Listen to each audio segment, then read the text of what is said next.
show. Type spectrum, leave a space, type your contribution and name, and send it to 7197.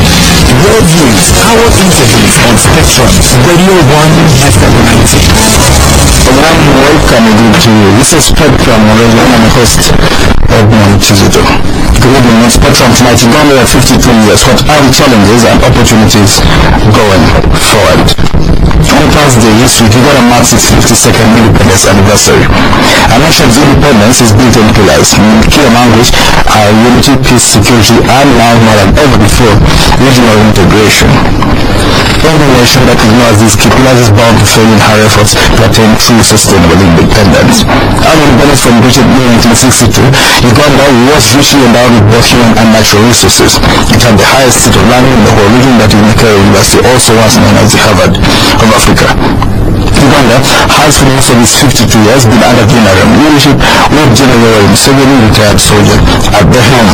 The NRM says it has led the country to recovery in many aspects and that it is now determined to lead the country to total transformation. Some people, however, insist that Uganda is still haunted by its past leadership challenges, poverty, and poor social service delivery, and that it is critical to reflect on these hard facts and rethink the agenda of the country. The theme this year is unity, peace, security, and regional integration. Key pillars for true and sustainable development, independence rather. So as we prepare to mark this event, we look at the opportunities and challenges that Uganda faces as we aspire to be a better nation, similar to others that have made giant steps both politically, economically, and socially. Our guests, Honorable Betty Kamya, President of Uganda Trade Alliance Political, but you're most welcome, Honorable Kamya. Thank you, Edmond, and good evening, listeners. Also, Mr. Godber, Tumushabe, Executive Director of the Great Lakes Institute for Strategic Studies, also governance and development expert. You're most welcome, Mr. Tumushabe. Thank you, Edmond. Good evening, listeners. And Mr. Morrison, Rwakakamba, Special Presidential Assistant on Research and Information, also Chief Executive of the Agency for Transformation. You're most welcome, Mr. Rwakakamba. Thank you, Edmond, and good evening, viewers and listeners. Morrison, how has Uganda fared since independence?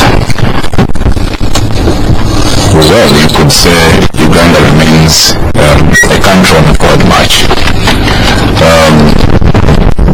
Immediately after independence, as you all know, we had a number of challenges by the security that were really security in nature. Some scholars and analysts have argued that it was because most of the post-independence leaders, were not extremely very experienced. They were handed over because you see, unlike Kenya and all these other places, the struggle for independence, yes, happened through farmers' unions and Africans agitating for independence, but it was never, more brutal, more forceful, like, remember the Mau Mau in Kenya and all those places. So once we got the independence and, multi-party politics that were handed over to us and in 1966 crisis, so there was that confusion. Much as we had a strong bureaucracy that we inherited from the colonialists, which is, for me, still sustains progress today. At the political level, the politicians were not very experienced to manage state affairs, and one of the reasons for that, as you can imagine, was that between 1962 and 1986, I think we had the change of 8 presidents, and I think most of them, the transitions were never peaceful. The transitions they were never delivered to the country through peaceful and fair and democratic elections. So because of that, at that time, the bar of the gun really was the rule rather than the exception. So we had all those challenges, but also amid this, coming forward, 1986, going forward, you could see progress, started happening. You could see, yes, we had conflicts in some parts of the country, like northern Uganda, but now we can ably say that the entire country is secure, is stable, and as such, if you look at all the analysis, across the world, you see that the risk profile of Uganda, is getting diminished, and as such, you have increased, foreign direct investment in the country. And I think one of the key thematic areas for celebration, again, this 52nd year of independence, is going to be economic integration and Museveni has moved very, very seriously to make sure that that's actualized. And I'm very glad that this is even going to coincide with a huge meeting of North Corridor Project presidents, heads of states and government that are going to be here and who will join us on Thursday to celebrate. And they will be discussing key projects and key outcomes. If we're talking about the roads, the standard gauge of the railway, energy pool, for the region, and South Sudan and also Tanzania have been invited as key critical observers. So I think what you see is that in spite of the challenges here and there, we now have a country that is on a forward march. Any lost opportunities? No, of course. I mean, with all the wars and the insecurity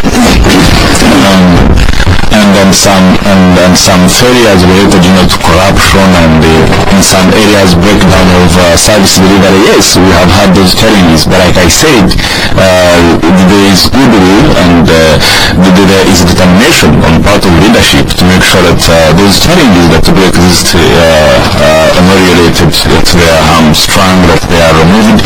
And as you can see, is that the people of Uganda believe very strongly and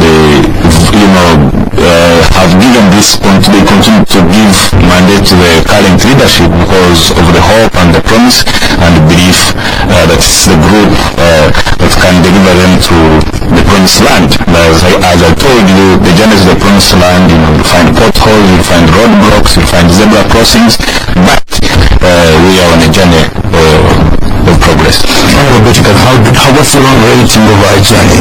52 years, if you look at it, more than half under one man. Well, first of all, we have the benefit of 52 years of experience, which we didn't have at the beginning. And so, looking back over the past 52 years, I can agree that it is a journey. Whether we are moving forward, I'm not so sure. Because Morrison, all the things that Morrison has talked about, for me the key question is still the word sustainable. As long as you cannot guarantee sustainability, or as long as sustainability can only be guaranteed by one Ugandan, we have a big problem.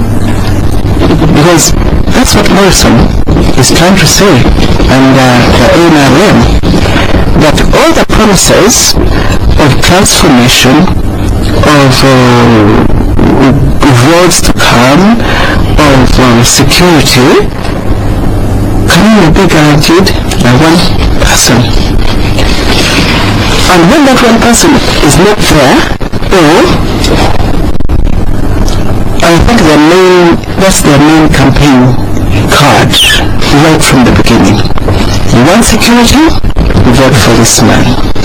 You want security? Vote for this man. For me, that's very insecure, and we need to move on. In countries like Kenya, it no longer depends on one man, and in other countries. So as long as we haven't crossed that line, Morrison, as long as we're still praying to God to keep one individual alive for this country to move forward, and we think God has been listening to us. Secure. God has listened to us so far. When God decides to pick his man,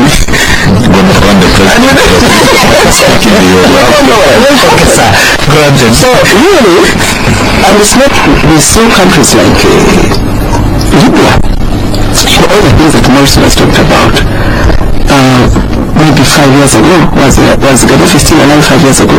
I mean, they had everything going. The roads, six lane carriageways, hospitals, desert roads, having the desert green zone. If it was about roads, we could have stayed with Amazon. I'm sure by now they were doing a good job, on roads and hospitals. But that's not the point. the point for us to talk about real democracy. Can Ugandans choose in a free and fair process who to govern them? As long as Ugandans are not able to choose, and I'm not saying because Morrison and he's looking at me thinking they did choose, all the elections have question marks on them. Two of them in court. And there's only one way in which you can constitutionally form government, through a free and fair election. There is no other way provided by the Constitution. So even those judges who said, and here the judges said in 2001, I was actually open-mouthed because they even said there's significant degree of vote leaking and significant. And they went ahead and said, however, it was not the role. The Constitution is clear. The only way you can form government in this country constitutionally is through a free and fair election. And it was not the mandate of the judges to decide how free and fair or whether. So as long as we have not crossed that line, where Ugandans where one leader can pick up a phone, the one who has lost an election, can pick up a phone and say, I concede. You see it as the Prime Minister, no? I concede right at the top. We are not yet there. I'm sorry we are not yet there. And what are we talking about? Handing over of office, This small offices, nobody talks about them. I mean, what about it? It was about those offices, It was the president who, Kamya, it was the president who gave him Babazin his own who gave him, and gave you someone else to an election. Seriously speaking, until you get to a point where Ugandans can say, go home, and you go home, and you pick a phone and tell your competition, I concede defeat and I'm going home. Like the man in Scotland did, Alex Salmon, he called and said, I concede, and anyway, I don't think I'm the right person to take it to the next level, so I quit. We haven't got there. The leader can say, for now, us as well to pack the bags really quickly so they can go look after sheep and cows. But what's your view on this matter? We have seen two sides. One side says good things, the other side is not yet. I will not yet start with the middle. Yes, tell us what you think. No, but essentially, three quick things that actually posted on my Facebook page before I left for this session. Three major challenges that Africa faces. One, we are not impatient enough. We always say we are moving forward. There is no impatience. So while people are moving, for us we are like, okay, we are also making progress. We are not impatient enough as a continent. Secondly, we celebrate marginal achievements, including celebrating the fact of being alive alone. Or even like in this country, we celebrate being able to sleep. That is good enough, and it's painful. And thirdly, of course, we have a lot of time to waste. So those, for me, are three major problems that this continent faces and this country. And I don't think that for the last 50 years of independence, we have even tried to solve those three challenges. But looking at what has happened over the last 52 years, I can say that there are enough parallels and enough similarities to draw from the first 20 years, about 20 years, that is before 1986, 23 years, and after 1986. One, on the economic front, there was progress after independence. The ever told stories that Uganda was at the level of Hong Kong and South Korea and all these Asian tigers. We faltered. We have never recovered, and therefore we still have an economic challenge. Because if you ask yourself, at this moment, what is it that Uganda produces what is our major output, then we can say as a country we are smart in this. In 2007, which I always cite, the then minister, I think it was still Ezra Suma, for finance, yes, Minister of Finance, presented the budget speech in Parliament and recognizing that the services sector was growing, and the fastest growing subsector of the services industry was the border industry. Now you can't, as a country, great thing. We're moving from as a country, you can't celebrate the border industry. But look at the services industry, the banking, and many other services which are owned by foreigners. How much of the Ugandans, how many Ugandans own these services? So we've made progress, but I don't think that we should be, that it's enough to celebrate. Godber, that's point is political correctness. I think I'm political. Okay, but no, it's actually a political discussion because 50 pillars of raising money for indirect investments and creates jobs. These jobs are enjoyed. I'm not saying that we need raising the local content perspective. I am not saying that foreigners should not do business here. I think a serious country that is talking about economic emancipation and progress must be looking at how Uganda's, the participation of Ugandans in the economy. I don't think that you can avoid it. And I allow foreign investments. I think it's important, but a serious government must be looking at the participation of Ugandans in the economy. In the social sector, I think that we've seen a mushrooming of private health service providers, which I think is a big credit. But you see, this has been at the expense of the public health care system.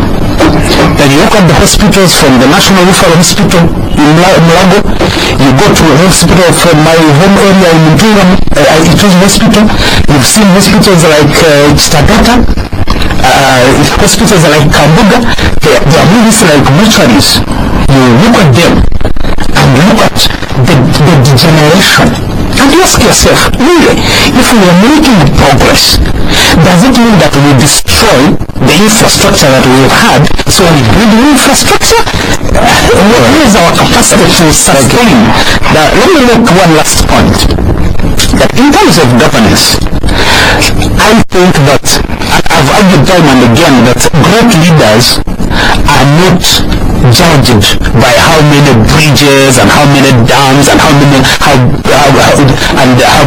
highways they built. They are judged by the credibility and the sustainability of the institutions that they develop that can sustain a democracy and a modern economy. And I think on that particular note, if we go into further discussion, I think there we failed miserably as a country. Godber, you mentioned some critical points at the start that talk about our mindset. And it seems to ascribe to Africans in general. How we really have to graduate our ideals to a good level of restlessness and the zeal for excellence. No, I was just writing an article for a local magazine which I finished today, and I looked at today because we were talking about how do you transform Kingdom. Mulam is my district, so they have a local magazine there, and one of the senior elders, Rwakakamba, wrote an article on how to transform Mulam, the kinds of things that need to be done. So the young men who are running this magazine said, we want you to give your rejoinder. So I squeezed time and wrote. And very brilliant ideas that this Rwakakamba wrote. Former chairman of this, yes, former chairman and I think the first Commissioner General of Uganda Revenue Authority. So I wrote and I said, okay, these are one of the first. Yes. The first. But the final conclusion for me was to borrow from Bill Clinton's former statement of the economy is stupid. And I think that for Africa and for this country, it's the leadership stupid. That without leadership, it doesn't matter how much you do. That leadership can turn around economies, leadership can change culture. If you have a situation where presidents and ministers and even local politicians tell citizens we are going to come to a rally, then they come 4 hours late, 5 hours late, man, who have a problem. That's why I started off by saying Africa has a lot of time to waste.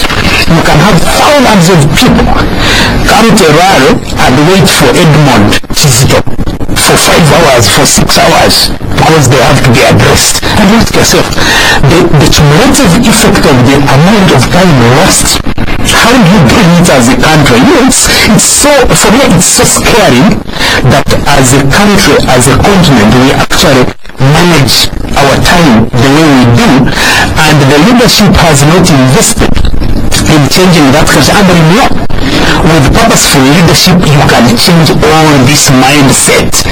But I think the project starts from the leadership, and then it just percolates to everybody across the entire social spectrum. As a member of politics, so how we manage it? Let's look at the precise. The first time from Museveni and the time after Museveni. How we manage our politics broadly? Let me tell you that I think elites make one mistake, and that mistake is to really abuse the ingenuity of Ugandans. Because whether the Ugandans we are talking about did go to school or not, their parents, their uncles, that actually made sure that made a choice, made a decision, really sent us to school. So we shouldn't really dismiss their choices, without concreteness.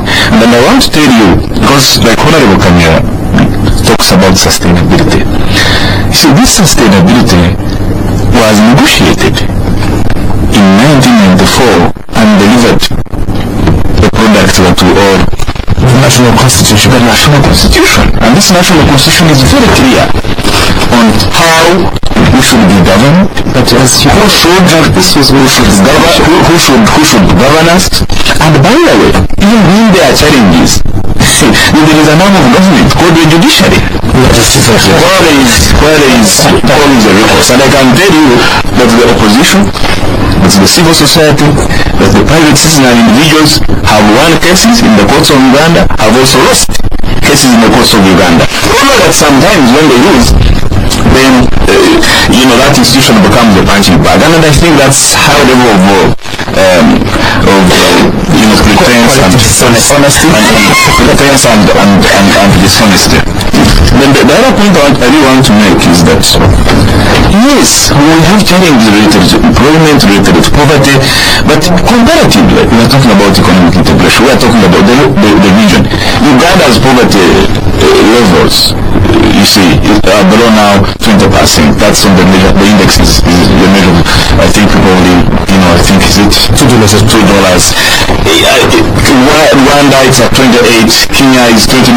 Uganda is below 19%. And this report was done by the World Bank. It was not done by an outfit of another M. But those kind of data sets and facts, people may choose to ignore them.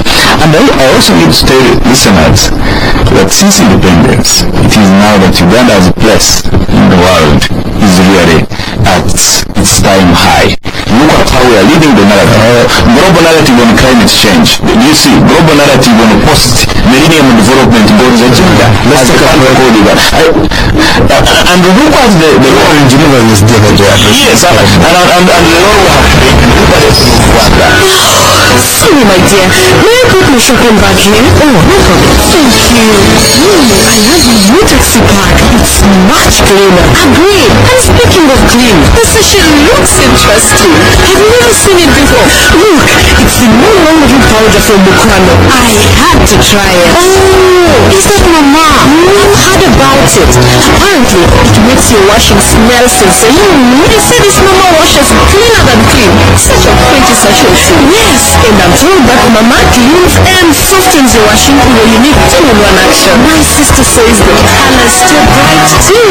Save money, save time, and get the fresh fabric softener all-in-one with new Mama laundry powder. I think life just got a little easier.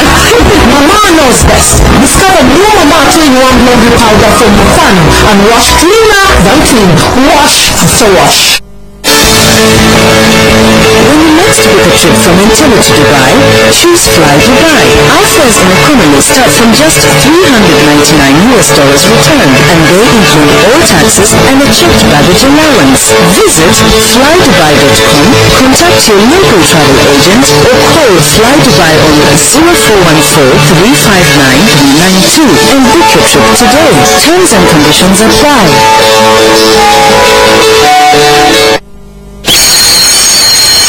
Maria! Oh, Ma, what are you doing here? I forgot to spread the really snacks, Maria. Hey, Mrs. Makungu, what are you doing here? No, woman helps my child grow. That's why I spread on every slice. Every slice spread with Mogan is an opportunity for your child to grow. So lumps spread on every slice. Please Mogan, daily growth. Spectrum on Radio 1 FM 90. Welcome back on Spectrum tonight. Uganda 52 years. What other challenges and opportunities going further? Our guests tonight, Honorable Betty Kamya, President of Uganda Political Party. Mr. Godber, Tumushabe, Executive Director of the Great Lakes Institute for Study. Associate Director, Associate Director? Yeah, those titles now, I lost that title a long time. You lost it, so now I'm Ugandan. Also, Mr. Morrison, Special Presidential Assistant on Research and Information, also Chief Executive of the Agency for Transformation. Morrison, more talk about the politics. Where have the LC system? Some people like it, some people don't like it. Where have you scored lost? What is the social side of the economy? Yeah, let me tell you that in terms of the democratization and the concentration of democratically elected leaders, I think Uganda ranks almost the highest in the world, because you have got half a million elected leaders across the country, from the LCs and the members of parliament and the councillors in the districts, discussing and debating the development plans. Do you see? So half a million elected leaders. People have 600,000 secrets. Yeah, but I'm telling you that the enfranchisement, you see, and the participation of people in electing government, even at the lowest level, at the lowest unit, is for me amazing, and it's something that you cannot wish away. And Ugandans make their choices at the national level, electing president. You see, we have had the vice president, who is now there are some countries that have actually achieved the presidency, led the presidency in Africa, but in Uganda we are the first to have a first woman vice president. We have, that's very true, Honorable Kamya standing for president. In the United States, they haven't had the chance to have a female president. So the progress and the strides, it's the easier way, by the way, to kind of negotiate this progress away and go on the dark side and see everything through the prism of darkness. That's the easier way. But there is progress in this country. Look at the number of women in parliament. Look at the youth and the kind of contribution they are making in parliament. I mean, look at workers who are represented. So I don't know why now what we really need to measure is, we have had scorecards at government level that for some districts that are performing well, others that are not performing well. Maybe we need to build the capacity of those where we have had scorecards and districts are not doing well. Whereas the parliamentary scorecard that usually to grade the performance of the parliament. So there is certain progress. Let's look at the top, basically. Honorable Kamya, you can't take it away from them. The LC system was really a lot of chambers. People began to feel that they take part in their politics. We have failed it. We still don't have time. That's a big problem. We've never changed power. For me, that's a problem for me. If we had free and fair elections, if we had free and fair process of determining our leaders, term limits would not even be a big thing with me. But also, the core of the matter is the office at the top.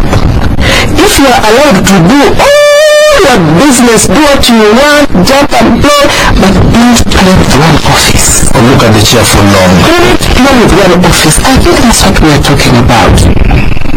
So really, I'm not suggesting for a minute that we are not moving forward. Godber put it very well. We are moving forward. If you like, we could even be running.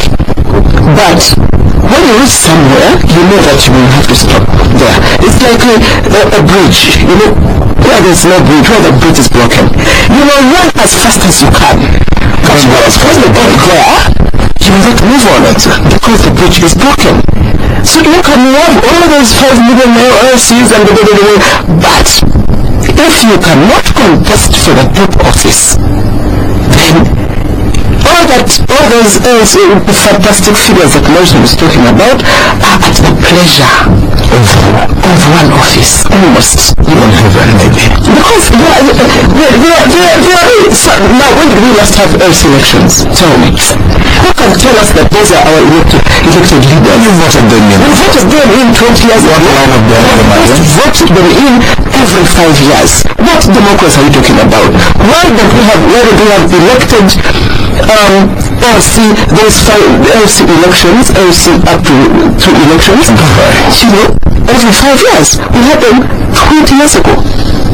And also you can sit here and tell listeners that we have elected leaders. But it's one different from the chief system and not committing meeting of the city. Right, we don't even have an elected leader. You watch them at some stage. Yeah, but we don't even have elected leaders. They're not there. They're just not there. It's Morrison. They work.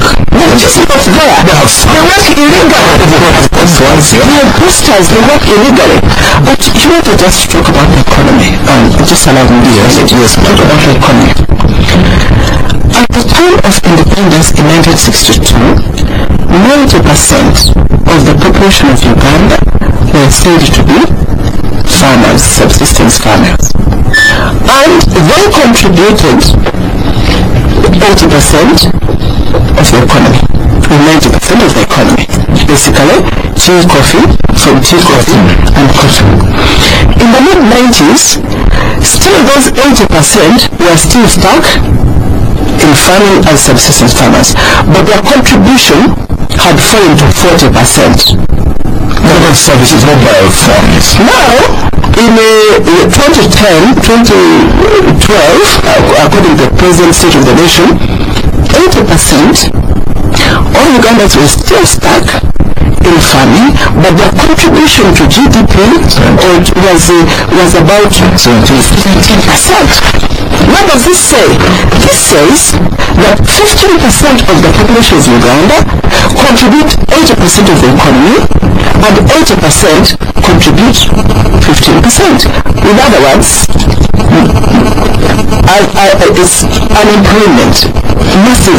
So when you quote for me World Bank figures, it says unemployment is going down. When 80% contribute only 15%, I just don't even understand World Bank. What are they telling us? The 80-20 rule. That's why they contribute 20%. Talk us about Bitcoin. Have you structured down enough to now start off from where Morrison stopped? Because you are talking about the LC. No, you know, there are certain things that you feel insulted as a Ugandan. When you say there is an LC system and government has been incapable or unwilling to organize LC elections, you say there is a judiciary, and there is no country in this world where the judiciary as a major pillar of the state can spend over 1.5 years without a chief executive doing anything about it. It has never happened. It has worked here for us. No, it works because you see, because of strong man mentality. Every day there was a court case. One day the president fails the institution. No, you see, the president can create a case and then he says it is the invention for him. Let's be honest to ourselves and our listeners, because the president has. But you are saying over the truth. No, you see, there's nothing scatting. The president has the authority to appoint people who are qualified. And when you appoint someone who's unqualified, then of course he basically attacks the case. So in other words, you're upsetting his own choice. So what should you do? He doesn't start to me. No. So really, I find it a bit, it's a bit insulting in my view. But let me talk about the economy. Because you see, have we made progress? Have we not? Think of. You know, that's the point. The point I would want to make is that when I keep on saying Uganda is a country for for the last 50 years that has been developing in a circle. Explain that. Yeah. When you look around the circle, you are never short of success stories. There are so many success stories around the circle. But in most cases, what we are missing are the transformative actions, transformative programs that actually make us move out of the circle and make forward movement. So, if you're talking of education, you'll see UPE as a success story. Quantitatively. But you see, we know that what makes economies move and they are robust and competitive is tertiary education and vocational training. So we find even after 52 years as a country, we are still struggling to introduce 20 vocational training. Almost 40 universities. Yeah, no, that's not that's not center of innovation. No, the other day there was some chap somewhere who said we are going to establish a university, and I was like, okay, establishing a university in Uganda is no less than establishing a border stage. If you get a university here and there and 3-story there. So yeah, that's right. So you look at health, you realize that we've made progress in terms of building all this kind of infrastructure across the country in terms of health centers, but then there are shells. Most of them are shells, no doctors, no health workers. I was surprised. I was doing field work in Uganda just about a month ago, and it's surprising that health center 3 has only 300,000 shillings to operate for a quarter. How much did you want it to have? A health center 4 has about 1.4 million to operate for a quarter million. Or with some of the health centers, once a month for 3 months. Yes. And some of the health centers receive close to 200 patients. That's 12,000 a day. Yeah. Now I'm like, okay, even if you are a magician, to run a health center on those figures, and it's not surprising. One of the health centers, I think it's Godber Health Center. It was upgraded to Health Center 4. It runs with Health Center 3 structures. But what was most surprising was that Ministry of Health delivered their theater equipment 4 years ago. Yes. That equipment is still installed. Why can't we get it out? Because you need a medical doctor and an anesthetist. Yeah, that's what they are. You need those two professions to operate a theater. Now, Uganda district cannot find money or has not been given authority, because I think the decision has to come from either Ministry of Public Service to recruit so the equipment all there. So in other words, you can say we've made progress by building all this health services infrastructure, but we cannot develop a health service delivery system. So I guess let me just conclude by saying that if you are asked, have we made progress? Yes. Is it sufficient to celebrate? I'm saying we don't have to celebrate. We should just recognize what we've done and say we should have done better, because we can't judge ourselves by the depth of the problem where we've come from. We have to judge ourselves by where we should be if we did the right thing. But you know, we can't idea that I think in a hospital in Norway, the mortician was becoming used to dental care. People have become very, very innovative. The man was supposed to look after corpses. What we're going to do to us?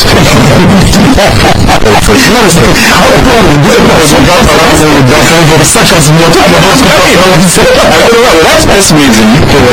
Like I mentioned, I told you that it's for me a wayward, elite mentality of dismissing without actually providing some specific solutions, because as a citizen, first of all, I need a moment and I want to provide some solutions. As a citizen, I have been very good listener. As citizens, all of us have got responsibility in our own spaces, and if you pay taxes, certainly you expect that services should be delivered, and as citizens we can always provide leadership and provide the solutions wherever we go.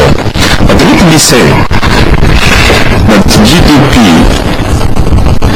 is really the value, the economic value that individuals, either individually or collectively, the wealth of the nation. Absolutely. And I need to tell you that, before we are talking about a GDP of millions. Now we are talking about a GDP of trillions. And if you look at the size of the pie, whether agriculture contributes 17%, the pie is bigger in billions, in trillions. I mean in billions and not in millions. So income per citizen, so in terms of per capita income, it's progress, and that is why the World Bank puts the level of poverty in Uganda below 19%, below 20%, which is at 19%. And it's also actually not true. It's also actually not true that 80% of the citizens of Ugandans are in agriculture. What is true is that 80% their livelihoods depend on agriculture, and some of them include children, include students who are not necessarily. Not every person who lives in the rural is actually a farmer. So there is always that brand.